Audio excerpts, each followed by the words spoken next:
Monsieur le ministre Blais, bonjour. Bonjour, vous êtes ministre de l'Emploi et de la Solidarité sociale.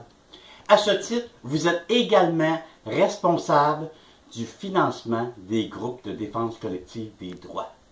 Depuis des années, Monsieur le ministre, on vous demande d'augmenter le financement, notre financement, parce que nous sommes sous-financés. Et ce sous-financement-là, c'est comme si vous nous mettiez une musonnière sur nos voix, et donc ça fait que nous ne comprenons plus rien, c'est comme on a besoin à s'exprimer, et que ça fait quelqu'un qui traduction simultanée. C'est dans ce contexte, Monsieur le ministre, que nous nous sommes dit que vous ne nous connaissiez sûrement pas et que nous devions vous expliquer ce que nous faisions. Alors, nous allons vous présenter ce que nous faisons. Alors, dans la société, nous vivons en société, Monsieur le ministre, il y a des gens aisés, très aisés, et des super aisés, ça touche le plafond. Et d'un autre côté, il y a des gens pauvres, malaisés, pas aisés, très pas aisés, et tous ces gens-là ont souvent des malaises, et ils pognent des os parce qu'ils manquent de revenus, des os parce qu'ils sont des femmes, des os parce qu'ils sont des personnes handicapées ou qui vieillissent, qui deviennent des aînés, des personnes immigrantes, réfugiés ou immigrés, puis il y a aussi des os parce que des gens ne comprennent pas les lois, parce que c'est compliqué les lois, il y a aussi des os parce qu'il y a des projets qui viennent ruiner l'environnement, et tout ça, ben, il y a plein d'os en société, mais les gens qui vivent des os, souvent, ils se regroupent et ils disent, c'est quoi ton os? Hein? On a le même os, on pourrait se donner un chien de garde.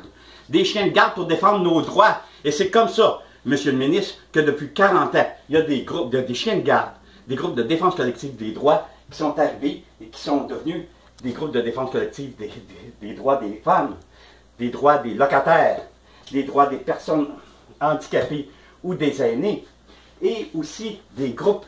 Mais qu'est-ce qu'ils font, ces groupes-là, Monsieur le ministre? Eh bien, ils font du travail d'éducation populaire.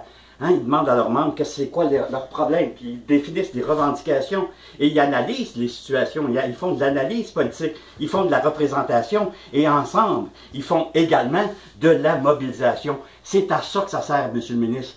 Et tout ça, ça l'a emmené, ces groupes-là, à faire des changements importants dans notre société, à amener des nouvelles législations, des nouveaux droits, à affirmer des nouveaux droits. Mais le problème, Monsieur le ministre, c'est que les groupes de défense de droits, avec leur maudite muselière et ce cadre de financement qui les empêche de bouger efficacement, eh bien, ça restreint l'expression de des droits, ça bouche l'expression de leur voix. Et c'est pour ça, Monsieur le ministre, qu'on vous demande d'élargir le cadre de financement afin que nous puissions ôter les muselières. Monsieur le ministre, en résumé, Monsieur le ministre, il y a plein de citoyens, des milliers de citoyens et de citoyennes qui s'expriment à travers nos groupes, à travers les groupes de défense collective des droits. Il est temps d'ôter les muselières, il est temps de permettre aux droits d'avancer et aux groupes de défense des droits de réaliser leur travail et leur mandat. Merci, Monsieur le ministre.